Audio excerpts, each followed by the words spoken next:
All right, guys. Welcome to episode 3 of the Aussies Taking Over the NBA podcast. We're going to do a couple of season wraps, series wraps more like it. Golden State, San Antonio, Bucks Celtics, and Jazz OKC. And Philly versus Miami Yeah. to Well, wrap it up, even though we kind of wrapped it up on the last podcast. we did kind of wrap it up last, but yeah. We'll go over that and have a bit more of a chat about Ben Simmons at the end. Yeah, and kind of looking forward to the next series as well against the Celtics and see what it has to offer. And so let's get into the first one. I think Patty Mills bowed out first in 5 against Golden State. And that was a very, very one-sided series. Yeah, I think Paddy really struggled to kind of come to terms with the switching and the size of Golden State. I mean, they surprised them right out the gate and started Iguodala at the point, which I thought was a pretty smart move from Kerr. It really negated Mills' ability to move around the court, kind of forced the Spurs into just dumping it into LaMarcus and trying to make things happen, which became a bit of a struggle throughout the entire series. Yeah, if he wasn't shooting or wasn't on, it was hard to watch at times. Well, it's inefficient. It's not the most inefficient. They've got a collection of players that all have different strengths and weakness. I mean, Pau Gasol's getting pretty old. They're all getting old. This is the issue. Yeah, Tony Parker's coming off a torn quad. Rudy Gay, he had an all right series. It was a tough series. He played well in the game 4 to keep them in it, where they won 103-90. But ultimately, I think they were pretty lucky to make that playoff series. With the Kawhi injury, Parker coming off injuries, Rudy Gay coming off an Achilles injuries. I think had they had Kawhi healthy and in that series, obviously their whole season looks much different. It does. But a lot better. Again, Paddy was instrumental in getting them to 47 games. Yep. And getting them in the playoffs. So, very most starts kind of his career. Yeah. Obviously, with Tony Parker being injured and Kawhi Leonard, so he was starting a lot of the games. But the playoff series, he played well. I think if you looked at that Spurs roster and it was completely healthy, I think then that entire team would function a lot better in a series sort of against Golden State, who like to run in transition. They did a really good job of limiting in transition, but obviously they never really had an answer for Durant. No. Or Clay. I mean, I think he was hooking up their last game, but I mean, game 3 was shooting 85% from beyond the arc, and he's not an inefficient scorer either. No. I mean, a lot of his looks are setups and good ball movement leading to a setup, and that takes its toll on your defense as well, on your mindset as a unit. I think Popovich obviously had those personal problems with his wife, the passing of his wife.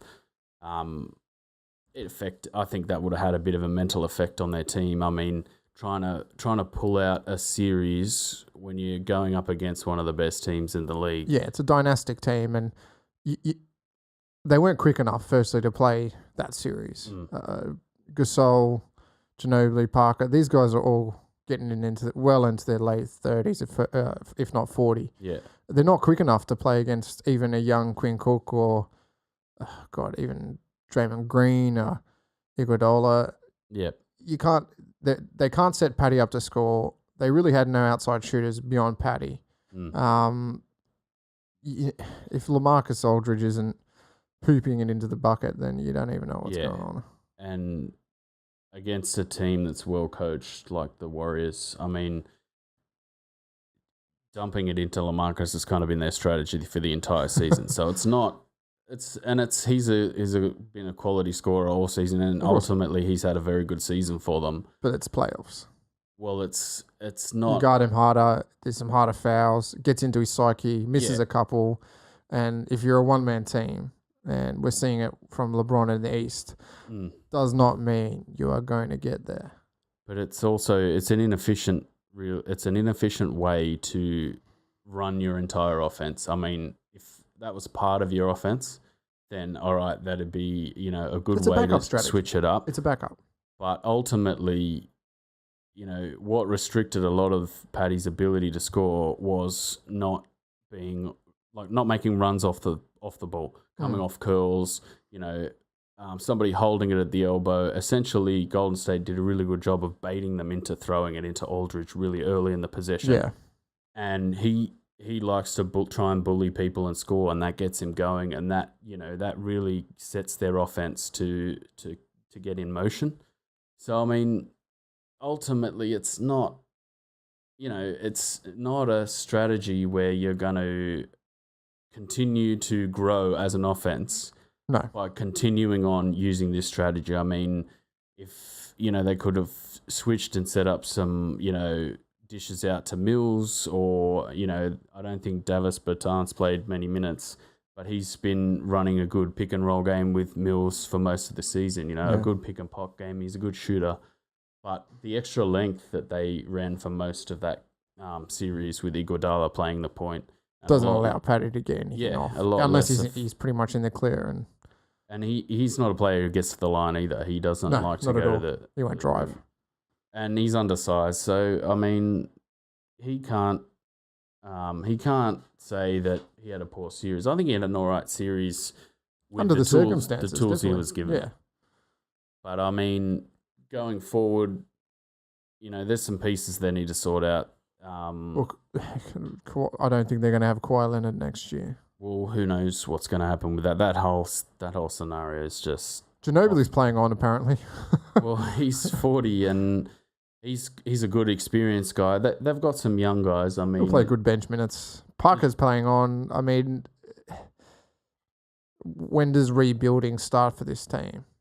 Well, I think if you have Kawhi, they're kind of shielded by the he shields a lot of the ability to reorganize and reintegrate the team. Yeah. But with him out, suddenly you have a lot more minutes for Murray, a lot more minutes for Anderson, and I think they're maybe 2 or 3 years away from really coming into their own as a playoff type team. I mean, they're probably, they were the 7th seed, or were they 6th?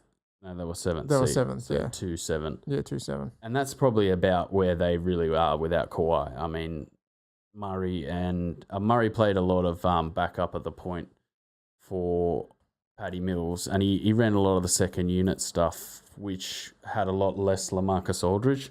So obviously you can't construct your rotation by playing Mills and Murray at the same time. I mean, they kind of played point at this in a staggered. Yeah. So Murray had come off the bench, and with the tightening of that roster, it just limited a lot of what Popovich could do.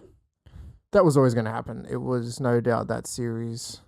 We thought it was going to be a sweep. It looks pretty good that they pulled one back. But it was good for Manu. He played well down the stretch of that game. Yeah, he did. LaMarcus's ridiculous turn and bank shot 3. I mean, he wasn't even looking at the basket. But it was good. It was good they pulled one out.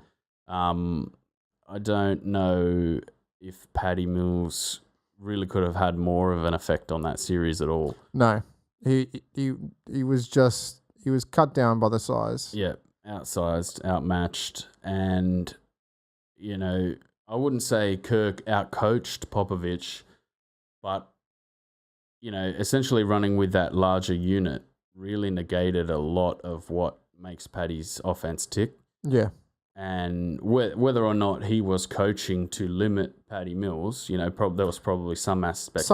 But I dare say his coaching effort was to limit their entire offense, and probably just to put it into LaMarcus. Yeah, essentially double team him and then force them to dump it into LaMarcus as early as possible, and that's just a depreciating strategy. I mean, in today's NBA, if you can't put the ball on the floor and one dribble inside and take a shot pretty early, I mean, you're running a pretty inefficient sort of game. your man's if you've got one man doing it, which LaMarcus, I mean, Pau Gasol at 37, you can't rely on putting it to him and playing in the post. I mean, he's quite old, and he was starting to get a little bit abused, sort of when on defense when they were bringing him out to the point as well, like bring him out to the 3-point line. He's slow.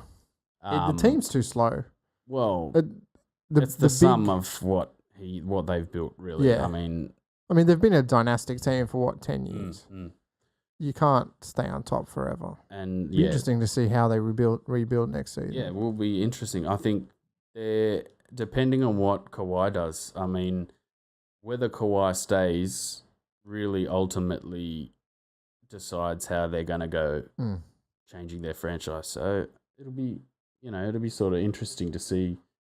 I think you could build around Patty Mills. I think you could build an offense around Patty with Murray Mills as a backup, or or change it where Patty Mills is on the court playing shooting role, playing the pick and roll game, playing the feeding game, and Murray run the offense. It's just they lack that extra ball handler, and again, they might pick it up in a trade, or they might pick it up in a second round pick or something like that. But we'll see when that time comes, and we'll probably be covering most of the draft anyway. So more to come. So you want to move on to the Bucks and Celtics series? The most frustrating series. That was a very frustrating series to watch. It really was. It was just home court advantage. I think home court did a lot for both teams, but I still think ultimately the Celtics were the better coached team, missing big weapons, but still coming up with some sort of cohesive. They've got good young players. Yeah. Above average young players that could develop into a very, very interesting team next year with Hayward and Irving coming back. Hayward coming back and Kyrie Irving coming back. I mean, I'm not sure if they hold on to Rozier, which he played really well this morning. He iced that game. Yes. And I mean, Al Horford, as an experienced big man. I think he was like 10 from 12 at one stage. He had a monster series. Not necessarily, probably didn't reflect on the box score, but the amount of work he put in on Giannis, and Baynes was pretty ineffective in guarding Giannis for most of the series. I think he did an all right job. It was an all right job, but some of the dunks over him were hilarious. A couple of massive dunks. Massive. And I mean, with a player that's that devastating, you probably guard a player like that by committee. You say, you take it, and then, I'm going to get off him, and then you take it. You switch onto him. That limits your foul exposures. Yeah. And I think Stevens is a much better coach at managing his roster. Well, look, I think Thon Maker wins game. Yeah, ultimately, that 4-minute stretch where he revved up the crowd. 5 blocks in about 3 minutes. He changed the way they started defending the Celtics too. Yeah.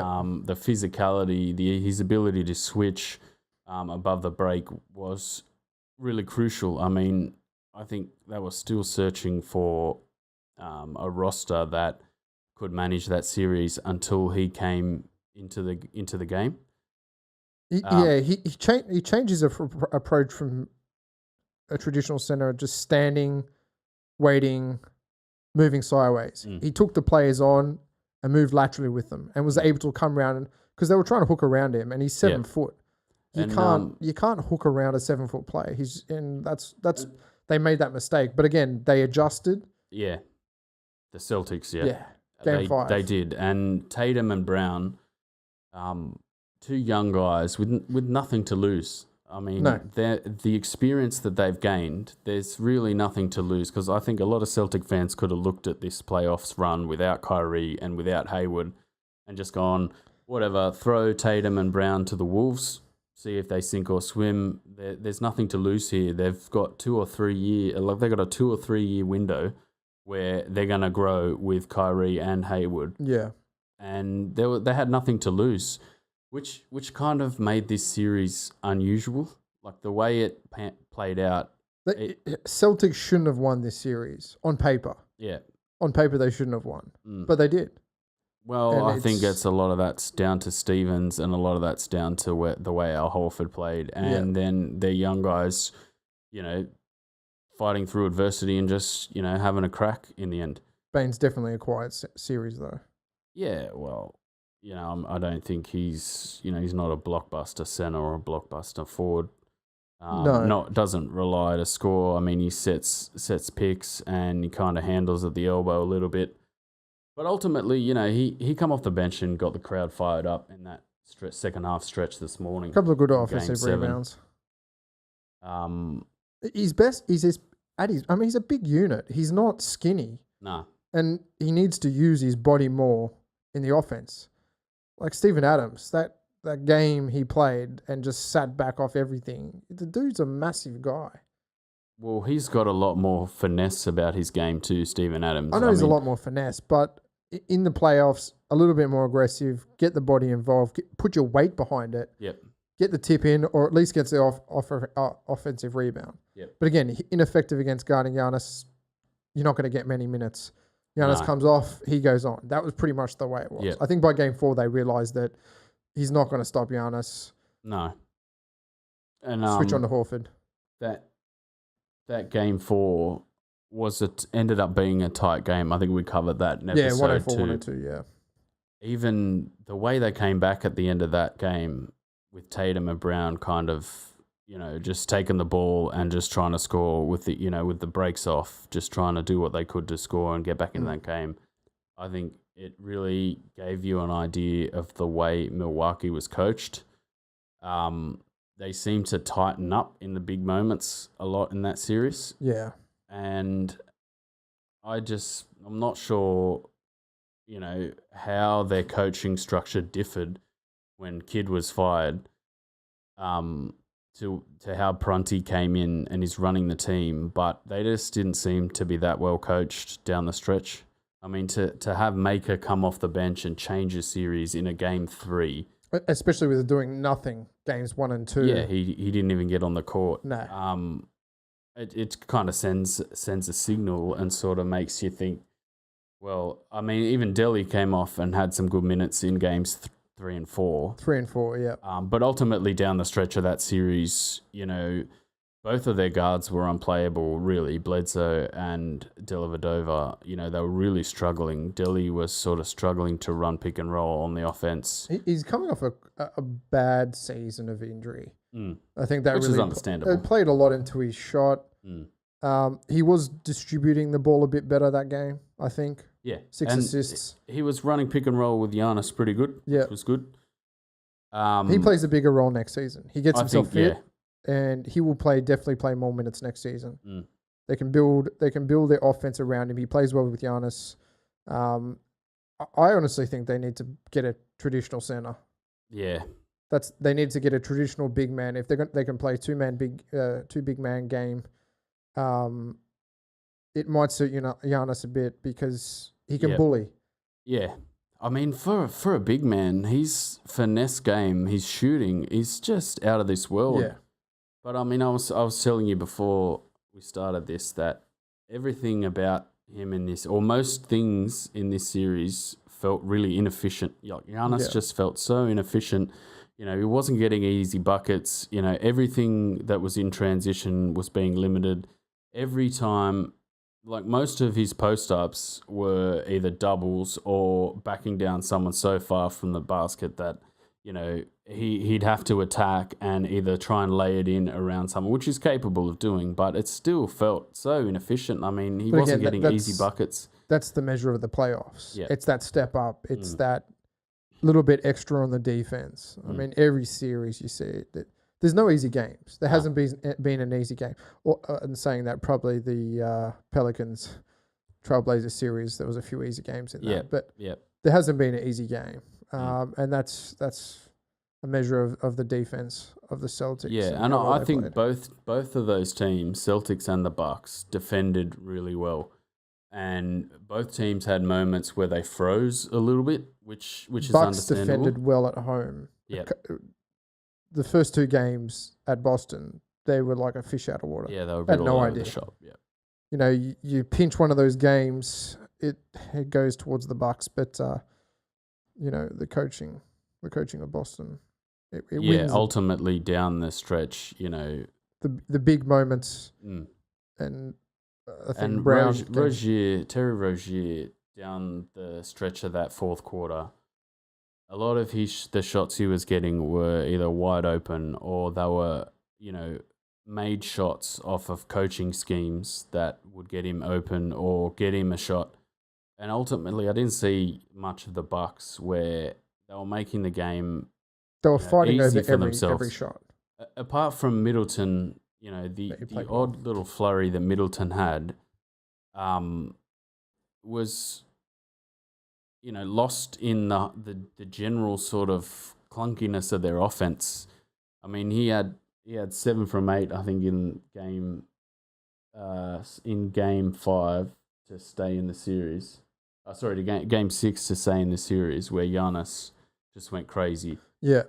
But ultimately, there was no tempo to their offense. There was no ball movement, no screening and trying to outsmart your opponent from the Bucks at all. It was very, very slow and very sort of methodical.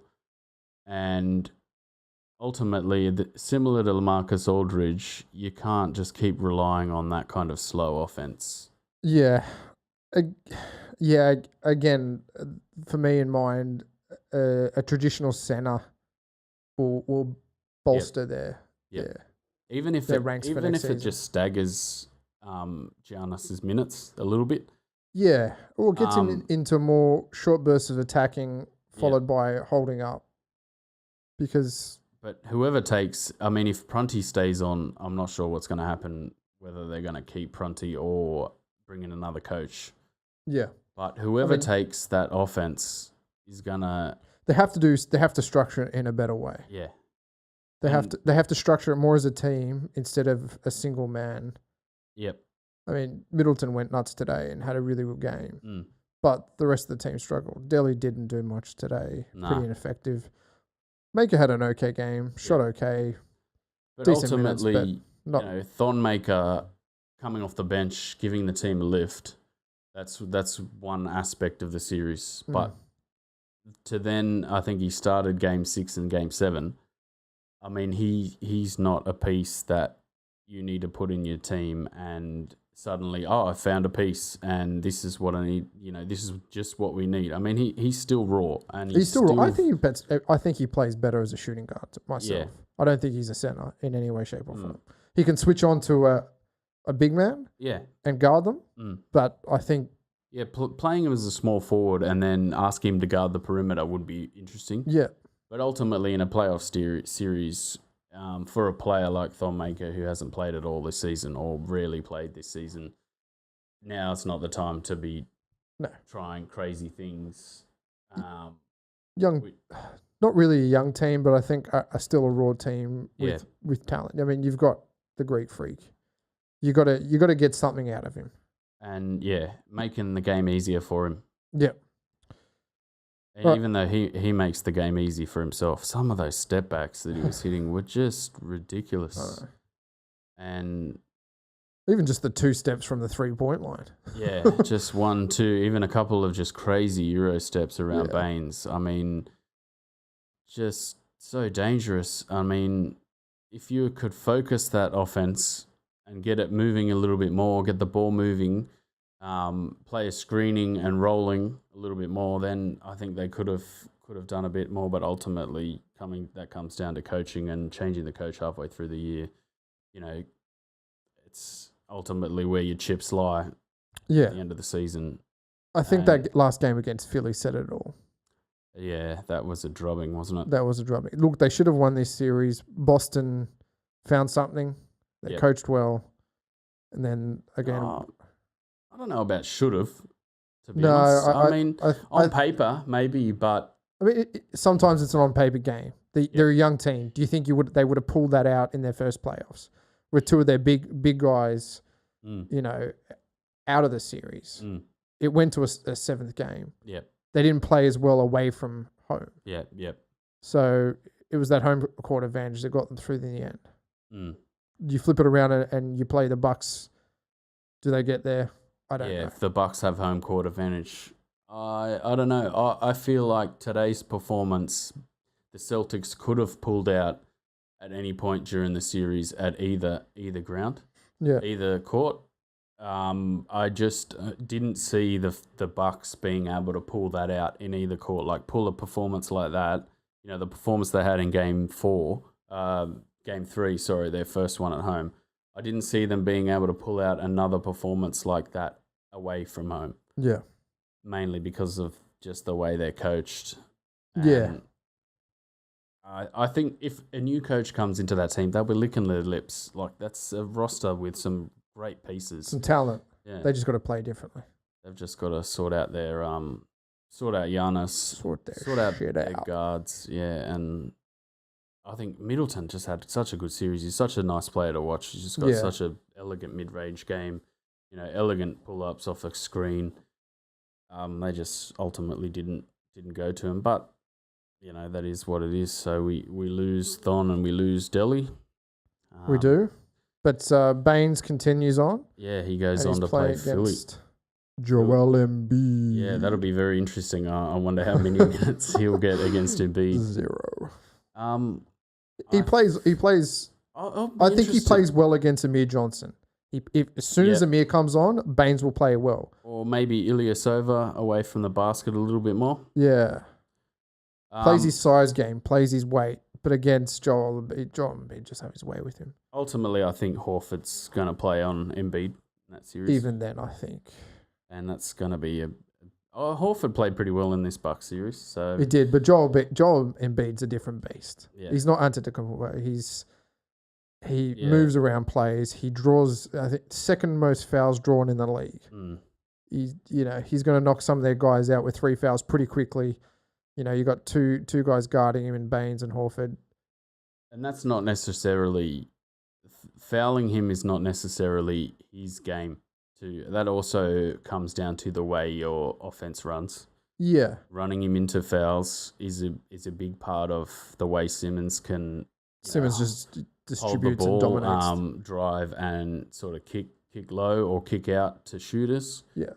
So I think it'll be interesting. A tough ask, like I said in the last episode, that either team has an interesting chance against Philly or an interesting matchup against Philly, whether it's Baynes or whether it's Thon and Delly, because I don't think Thon really would have had the same sort of impact against a team like Philly. But no. But it would have been interesting to watch. Yeah, I think it would have been interesting to see. But ultimately, I think the Celtics will give them probably a better game, a better sort of all-around game than what the Bucks would have given them. I think the Celtics, if the Celtics play scrappily, if they play hard like Miami, they can pull a game or two out. Yep. But in terms of shooters, in terms of ball distribution, in terms of, confidence beyond their years, Philly is in another level. And they're on the roll. They're on the move. They lost one in 21 now, something like that. So I think that that's going to be a very interesting series. My favorite series so far has been Jazz OKC.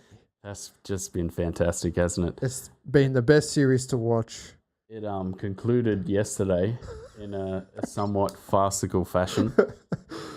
6 offensive rebounds by Steven Adams, hoiking up shots left, right, and center, and what should have been a foul on Paul George isn't called. Yeah, well, I've heard mixed reports from different people saying he went for the pump fake. He drew the contact. Yeah, I heard the refs said that in his natural shooting motion, Gobert had gone far enough away from him to cause him not to be fouled. Therefore, Paul George's movement moved into Gobert, and it wasn't deemed a foul at the time by the refs. Yeah. And I don't think they're going to say... They're not going to say otherwise. It is what it is now. Which is fair enough. They should have got one of the 5 chances before that to drop. Ultimately, when you're relying on a basket like that or a play like that to... They still had 30 seconds, and they couldn't foul the Jazz. It took them 25 seconds to foul the Jazz. Yeah, and that was another just sort of brain Someone fade tackle moment. Someone, you know what I mean?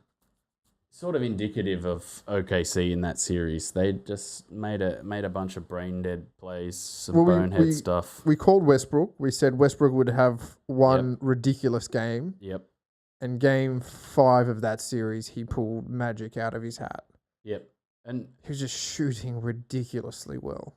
Magic is a good way to describe it because if you shoot enough shots, eventually you get enough in to win. So the fact that he was shooting well, or making the ball move, and ultimately scoring enough to win the game doesn't necessarily mean he was shooting well. I mean, out of the last 61 points that OKC scored, Westbrook and George scored all of them in a very inefficient way. It was hooking up shots, but it won them the game. That's what they needed. Well, they were ultimately, down. Can you rely on that? You can't rely on that game in, game out. You can't. They're not going to win that series. We called it. Yeah. They're not going to win that series. But in that game, coming 25 points from behind, it was unbelievable. Record. And watching him run that little play where he stands behind Steven Adams. Yeah. Adams stands there and screens 2 players, and he sort of just pulls up right behind Adams. That was unbelievable watching. I think he had about 7 or 8 in the fourth quarter just doing that. And it worked. They had no answer for it, which was pretty interesting. I think it was a pleasure to watch. It was amazing basketball. I think that ultimately a player like Carmelo Anthony, you can't say to someone like that, sorry, mate, it's a quarter of the way through the series and you're literally unplayable on defense. We're going to have to take you off the court now. I don't think he has the ego to withstand something like that. Yeah, he's not a $23 million season player anymore. Well, he probably was once. But he was. He's getting his payday. And he's got one more season there. And again, maybe if we're pairing Melo up with someone that isn't Russell Westbrook, that has a game in a similar vein like Russell Westbrook, maybe you're getting more out of him. But ultimately, I think OKC didn't quite have the attacking setup to beat them, to beat the Jazz in a straight shootout. It took a heroic feat in that game 5 for Westbrook to even get on the board to keep the series alive. And he still scored. He scored 46 points in game 6. Paul George just had a shocker. I mean, he shot 2 for 14 and missed a bunch of free throws. And ultimately, I don't know how you can get around that. I mean, if someone's shooting that bad. But that's when you have a 2-man team, realistically. You got really no one else around you. Steven Adams had a poor scoring series. Didn't score well. He didn't offensive rebound all that well either, but ultimately, when you're playing on a player like Gobert's got some size and some long levers. And it's hard. And he plays hard. And it was a hard season. And I think... But again, Donovan Mitchell. Oh, unbelievable. Just watching him scoop layups. That third quarter, I mean, just blowing by people, scooping around 2 people, like around defenders. Yeah. Unbelievable. Arms coming from behind his body, side his body, and then around into the basket. Leaning, fading, leaning left, scooping. Oh, just some crazy shots, some crazy layups. Jinglin Joe, what a series! I think he had a really good series too. I think him and Mitchell dominated that series. I think he got in Paul George's psyche. He did. I think he did. I think he sort of got him rattled a little bit. I think game 1 and 2, George was all over him. Yeah, and Paul George destroyed him in that first game. I watched that first game and just thought, wow, you can't really defend Paul George, Joe, can you? He can't, but he got niggly. Yeah. Said a few things. A little bit of Aussie goon. Yeah. Which got that Aussie spirit out and started sledging. Yeah. And it got into George's psyche, and he really just, the 3 threes he hit. Yeah, in that game 3. Game 3. That won the game. For me, that was the turning point of the game. You just saw Westbrook, Anthony, and George's heads just drop. Yeah. And that was game over for me. And he shot well and played well and ran the offense well. Yep. after that. And Rubio did injure his hamstring and went off the floor. Yeah, and they still pulled it out. And what they were running with Rubio on the floor in game 3 and 4 allowed Quinn Snyder to outcoach Billy Donovan, because what they were doing was they were allowing Rubio to shoot, but ultimately if they were closing out on him late, or sort of sending a player over to him late, he was able to sort of come across the floor and either pass it to a wide open Ingles, or if George was coming up and trying to double, like a sneaky double on the weak side, Ingles was wide open, or Ingles would come out above the break, bring Paul George up with him, and then he was able to create either a pick and roll or an extra man rolling to the basket off the back on the weak side. And they did it to him so many times in that game 3 and 4. Yeah. That, I mean, they took a long time to realise that sort of thing was happening, where they took Melo out of that game sort of in the second half, a few key moments where he had to come out of the game basically. He was ineffective on the offense, and he was even more ineffective on the defense. But they couldn't hide him. That was the big thing. I mean, he couldn't stand anywhere on that court. Crowder would shoot over him. Everyone would get around him. Gobert, or they'd bring him out off the weak side where they were trying to hide him and expose him, run him through another, like a elbow pick and roll, or a split cut. And how can you keep a player of Carmelo's stature as the third superstar, quote unquote superstar? How can you keep that guy off the floor? I mean, you have to involve him no matter what. And if your opposition continues to just abuse him on the court, there's no real answer. I mean, they brought Jeremy Grant in at the back end of that game 5 where Russell went nuclear. Yeah. And he was given effort, and he played all right. Yeah, he played really well. He played good. He played well game 6, came off, shot a couple of threes, defended quite well. Because Anthony was pretty much all off last quarter. And I just, I look at that OKC team and just sort of wonder why it took Russell Westbrook going nuclear to basically come back from 25 down. They were down 25 people. I mean, we can sit here and go, they blew a 25-point lead. But ultimately, why are they down 25 to begin with? If it's taking your team to go down 25 just until one person just keeps putting up shots and eventually it's a hot or not team. It's if someone's hot, they're on. If no one's hot, they're off. They haven't got options outside of Westbrook and George. They wait for them to get hot. They stay hot. They win the game. They go cold. They lose the game. But that's been their season. That's been their entire season. They started their season poorly, slowly. Yeah. Again, and there was no gelling of that team start a season. Started to gel a little bit. Things start to pick up. Adams plays a bit better. They play off Adams a bit better. But ultimately, none of their bench got minutes this season. Yeah. None of their bench were any kind of scoring opportunity. I think Felton played well as a backup point guard this series. But ultimately, they just didn't have the minutes this season to warrant anything.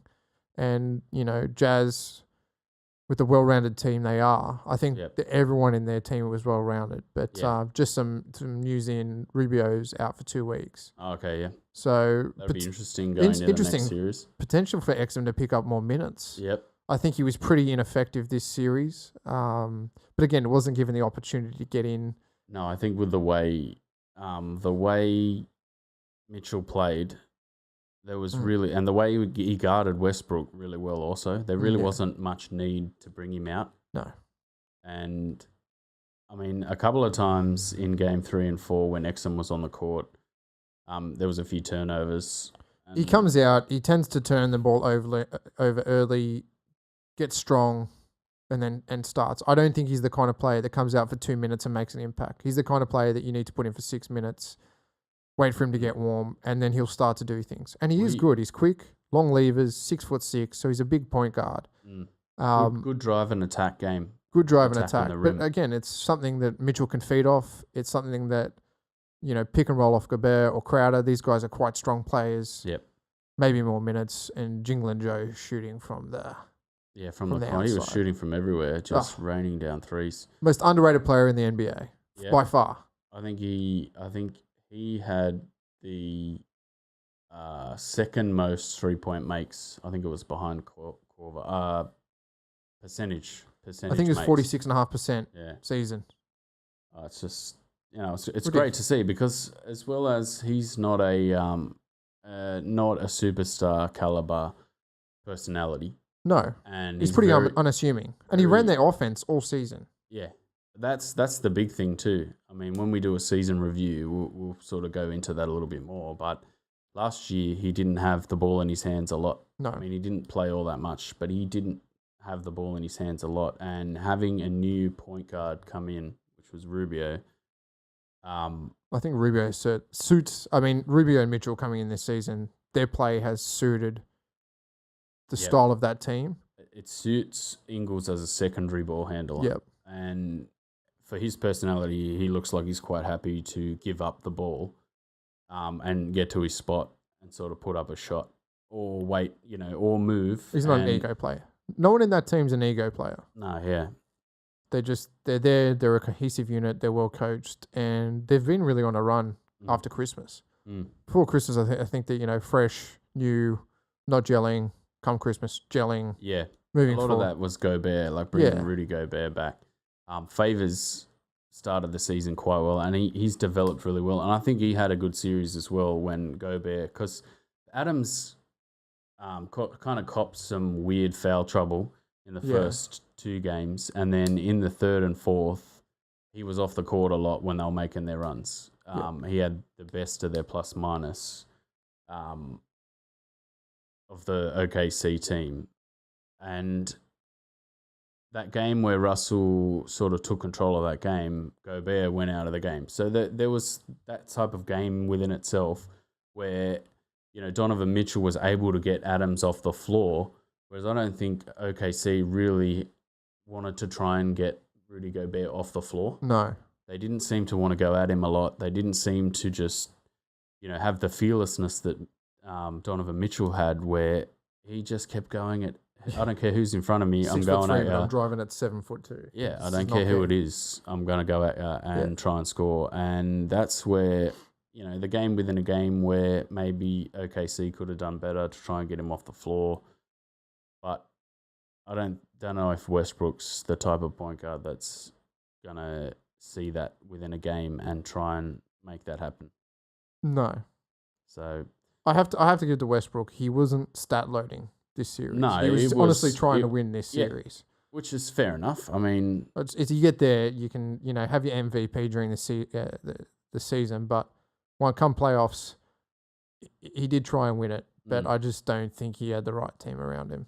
No, I think you get rid of George and Anthony, you keep Adams, you bring in some picks, get some fresh blood in there, and you rebuild. I don't think you need a superstar. You need to put everything around Russell Westbrook. They need to cut a couple of catch and shoot guys, coming off some strong picks, get a second big in there who's okay. Yeah. I think, one of their biggest problems was they didn't have that extra player to bring off the bench when Adams went out. I mean, Grant gave them good minutes. He was... Yeah, he gave good minutes, but he's not a traditional center. No, and I think center. What Favors gave the Jazz was more than what Grant gave OKC. Yeah. And that is ultimately one of the biggest parts of the series that decided it. Of course. So, I mean, do you want to go on and talk about Philly? I mean, we can do a quick wrap-up of Philly-Miami, the domination of Miami by the Ben Simmons-led Philly. What a series that was. That was a great, really intriguing to watch series. Scrappy as all hell. Not a great shooting series, bar Game 1 and Game 3. But very interesting when Joel Embiid came back into the mix, how they guarded him. It was a heavy foul series, a lot of going to the line, Miami not shooting well from the line all series, and Embiid really just dominating with shooting very poorly from the field with that mask, though. He's not very happy with that mask. No, I mean, I don't know how long does he have to have that mask on for? A couple more weeks. So I reckon if they get to the final, Eastern Conference final, it'll be ready to come off. But yeah, he's got a couple of weeks. But it doesn't seem to stop him drawing the foul. It just seems to throw him a little bit off the shot. He seems to. It doesn't seem too effective. I mean, you've got a facial fracture. You'd think I'm keeping my face out of everything. Yeah, he's young. He wants to play. He's had 3 seasons off.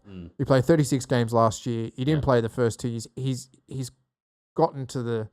This is it. This is what the process has been about. They've gotten to a point where they've got a team that they're probably not going to get any better than what they've got on the court right now. This is the series season to do it. Boston next year, Irving, Hayward. That's a tough ask. Yep. This year they've got a relatively easy run to the final. Yep. LeBron, no one around him. Indiana, up and down. If Oladipo has a good game, they might get there. It'd be interesting to see the Game 7 tomorrow. Yeah, I have tried to follow that series, but I've just struggled to watch it. Struggled to watch the Cavs put up, barely putting up 100 points against Indiana. Yeah. Not necessarily playing tough defense. No. I can't see. It's horrible basketball. It's not. It's one man fighting for his reputation. And some heroic performances, some fantastic he's the best player performances. There's no doubt about it. I don't. Game 5 buzzer beater. That was unbelievable. And then the block. Even the chase down block that was a goaltend. Those it doesn't matter. Even if it's a goaltend, they still call a timeout. He still makes that shot, and that's it. That's it. Game 1. And that series has had a few moments where you look at the rest of that team and you can't put your finger on why it's bad. I mean, LeBron James is not a player like Westbrook who is happy to shoot because he just wants to shoot and he thinks that that's the best thing to do in the moment. Like LeBron James is someone who will get people involved, and they're just playing poorly. There's nothing outside of him. J.R. Smith's had a mediocre. Kyle Korver's getting old. It's very slow. Yeah. The young guys, Tristan Thomas, is too busy fondling other women and worrying about that to actually play basketball. They're not good in getting good minutes out of anyone. The Pacers, again, if Oladipo has a good game, they win. If he doesn't, they don't. Not much outside of that. Been a bit of a wild card this season. You look, Cleveland wins this. They go up against the Raptors. Yeah. I don't see them winning that series. I think it'll be an interesting series. I think if the Raptors can defend as well as the Pacers and keep them to around 100 points, I can see the Raptors outscoring them quite easily because they've got a better constructed offense, with Lowry and DeRozan both having excellent seasons. Yeah. And they've changed the way they play and they've got good bench depth. For Philly to play one of those two teams, I think I'd be going into that series thinking that you've got a chance to make the finals. Yep. Which would be unbelievable, really. Really. Absolutely unbelievable. Because no one would have picked anything of the sort. I mean, they did pick up 2 excellent players that have really changed the structure and the catch and shoot ability of the team, and picked up an almost third flexible center outside of Amir Johnson and Joel Embiid in Ilyasova. And that smaller, more mobile shooting pack has outscored teams more than any other 5 in the league. Yeah. So you're getting such productive bench minutes. It's, you've got 3 depth in the point guard. I think this is the year. If it's now, if it's not now, you're worried about Joel Embiid next year. Yep. If he gets injured, your season goes a little bit southward.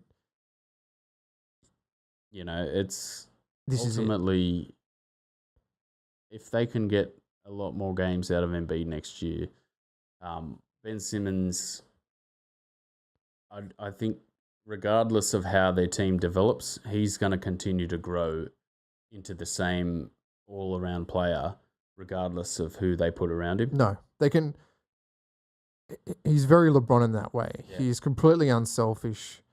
It's just all for the team, all for the win. And Which that means such an exciting player to watch. You've got a piece of that team. I mean, they already had Joel Embiid, which was another piece of that team that was, an enigmatic scorer. An enigmatic scorer. Aussie, mate. Aussie. So I think one player we're forgetting in this is JJ Redick. Yeah. Career season, 33, shooting more points than anyone. Coming from the Clippers, I mean, that was what he was doing at the Clippers, which was coming off screens and taking shots. And ultimately, if you're designing your offense around Ben Simmons, driving the ball or, handling above the break and letting players come off screens and finding them, what better player? Yeah. I think he's been fantastic. Ilyasova, Bellinelli, as you mentioned, coming in. Averaging 18 to 20 points a game off the bench. Shooting unconsciously too. Yeah. I mean, you need that in your team. You need someone who will take a shot no matter what. Yep. That's important. Šarić has had a pretty good year. He's had a good year. He's coming a little bit down off that elbow injury. Yep. But again, he's one of those guys that can heat up and the game's over. Yeah. Because they don't guard him. They don't guard him like a shooter. Mm. He's always left open and, he's almost your fourth big man. So, yeah. Well, I think if Philly do go on to beat the Celtics, I think they've got a really good chance of making the finals no matter what, which would be incredible. Yep. Just for Australian basketball in general. Getting a few texts there, mate. Yeah, mate. Sorry, phone's not on silent. I'm a wanted man. And ultimately, it would have been nice to see the two guys go into that Philly series. Yeah. I don't think they win that series at all. I don't think they win a game that series. Sweep. Predict a sweep. If it was a Bucks Philly series, I don't think they win a game.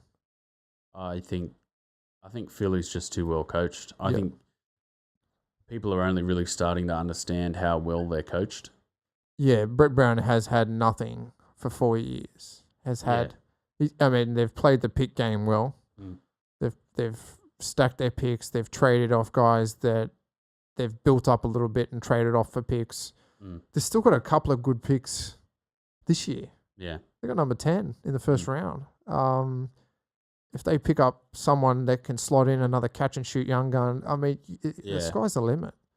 So I think interesting series against Boston. I think Baynes ineffective, but potentially good as a switch onto Amir Johnson or even Ilyasova. Yep. Using a bit more beef.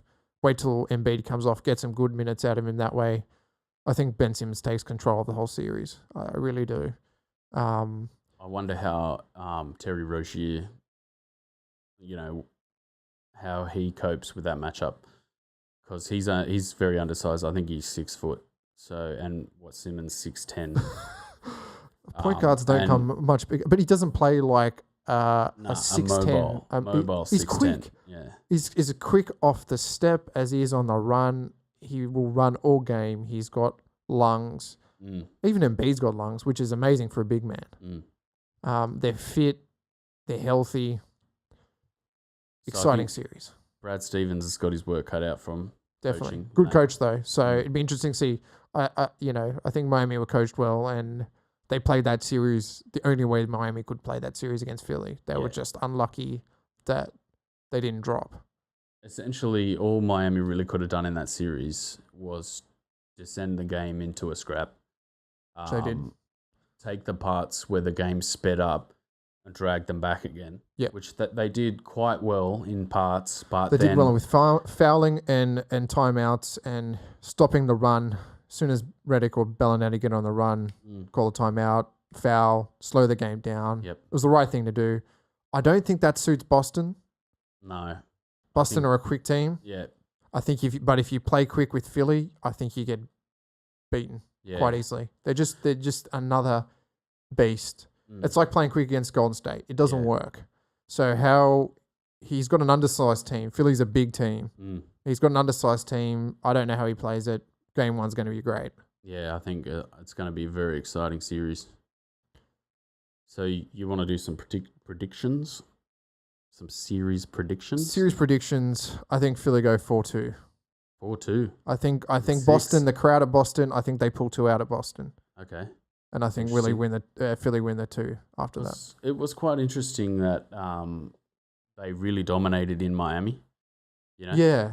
I thought that was really fascinating that a young team like that could go into an opponent building and not just beat them, but they kind of toyed with them in game 4 and then beat them at the end of that game. Like, it felt like that game they had Miami beat probably halfway through the third quarter. You just thought to yourself, oh, it's just a matter of 12 time. points. They're going to come back. And suddenly at tie game, you thought, oh, well, I don't see Miami, going to Dwayne Wade and winning this game.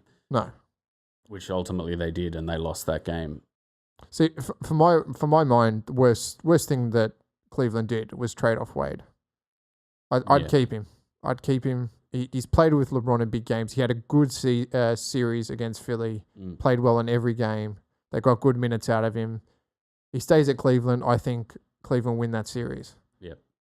But again, not to be. Rose, 50-50. Yeah, Derrick Rose. Yeah, trade off as well. I think they got rid of too many good players. I think they got rid of too much experience out of that team. And LeBron went with an all-new, fresh face, young team, and it's not worked. I would wonder how much of that was personnel, personnel clashing. Well, they got rid of Thomas for that. LeBron didn't like Thomas. Dressing room. Yeah. But this is what I mean. I haven't really looked into that. 4 seasons. How many seasons was LeBron at Miami? I think 5. 5 series. You keep Wade there. Yeah. You keep Wade there for the rest of the year. Don't trade in Miami. But I think, maybe a LeBron James could beat Philadelphia, in the Eastern Conference Finals. But ultimately, I think he's played too many minutes. Toronto have the triple whammy where they've got great depth, they've got a good coach, and they've got good superstars that can win games. And they've got bench depth as well, which is always. So I think that'd be a great series. We're getting ahead of ourselves. Yeah. They've got the Celtics to take on, but again, that'll be another excellent series. Jazz Rockets. So you went Philly in 6. I had Philly in 6 also. Oh, written on good. the board over there. Oh. And I had Utah in 7. You think Utah will get up? I think Rubio out's 2 weeks. It's a big loss. Rubio's won games for them against OKC. Yeah, and ultimately I think the way Houston play, there's a lot of different things they can throw at Utah. Whereas I don't know if OKC really had that many things to throw at Utah. I think they had 1 or 2 things, and beyond that, it was just Russell Westbrook, throwing up shots. I think the Rockets do it in 6. Okay, I'll write that on the board over there, and we'll revisit that at the end of those series. Excellent. All right. Well, I think we're going to leave it at that. We are going to do some season wraps for the players. We're going to do one for Patty Mills, and then we'll probably do a combined one for Delly and Thon at Milwaukee. Yep. And we'll come back with halfway through round 2 of the playoffs. Yep.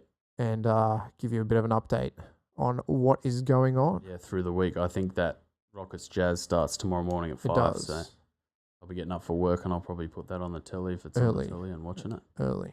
Be very interesting, I think. I'll be watching the replay. Yeah. All right, mate. Well, that was a good pod. So peace out. Yeah, take it easy, everyone. See y'all.